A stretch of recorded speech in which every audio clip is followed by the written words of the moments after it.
Bu pandemiden dolayı gerçekten ekonomi sıkıntısı bir ay büyüdü. Şimdi her şey en az %70 ile %100 arası değişti. Şimdi evlerin fiyatları da aynı şekilde yükseldi. Bir de şöyle bir durum var, mesela daha önce bir kiracı evini kira verdiği zaman ortalama olarak kendisine belli bir mutfağına yetecek kadar para eline geçiyordu. Ama şimdi adamın almış olduğu kira bir yağla şeker bile alamıyor. Haliyle o kirayla geçinen insanlar kirayı yükseltmek zorunda kaldı. Yani şimdi ev sahiplerinin de mağdur duruma düşmüş oluyorlar. Ona da düşünmek lazım. Tabii kiracı da mutlaka sıkıntıya giriyor ama yani bunun hesabını yapmak lazım. Daha önce mesela diyelim ki 1000 liraya vermiş olduğu bir evi yağını, şekerini, çayını aylık alabiliyorsa, ki bugün mümkün değil, alamıyor. Ne yapacak? Kendine göre bir ölçü belirliyor ve adam ona göre bir zam yapıyor.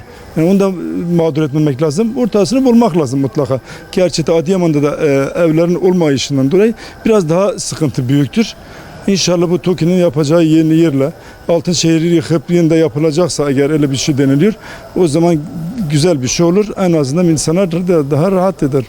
Devlet hiçbir zaman ticaret düşünmemelidir. Devlet bir babadır. Çocuğuna nasıl yani kalkıp 3 liralık malı 5 lira versin? Olmaması gereken budur. Yani normalinde devlet mutlaka halkını düşünmeli ve halkı refah seviyesini yükseltmek zorundadır yani. Yani sosyal devletin işi budur. Kalkıp 3 liralık malı 5 lira verecekse onu bıraksın, o zaman müteahhitler yapsın ama. Şöyle bir şey var. Devletimizin ilk olarak yapmış olduğu TOKİ projesinden tabii ki halkımız olarak genel bir memnuniyet var. Ama işin içine girdiğimizde TOKİ'de yıllık artan taksit oranlarının enflasyon oranında yükselmesi, bunun aynı zamanda alıcı kişiler arasında bir rant koşuluna girmesi buradaki TOKİ'ye başvuru yapan insanların da aklını çeliyor. Bize de bununla ilgili birkaç soru geldi. Bunun ticari bir amaçla kullanılabilip kullanılmayacağına dair herhangi bir şey var mı gibisinden. Biz de genel olarak şunu söylüyoruz, devletimize ve özellikle Çevre Şehircilik Bakanlığı'na artan enflasyon oranlarına bağlı olarak TOKİ taksitlerin çok fazla yüksek olmaması, aynı zamanda da bunun bir rant aracı olarak kullanılmamasına dair açık maddelerin belirtilmesi hem başvuru yapan vatandaşlarımızı mutlu edecek, hem de aynı zamanda bu olaya daha sağlıklı bakılmasını öngörecektir. Özellikle size şahit olduğum bir olayı anlatayım.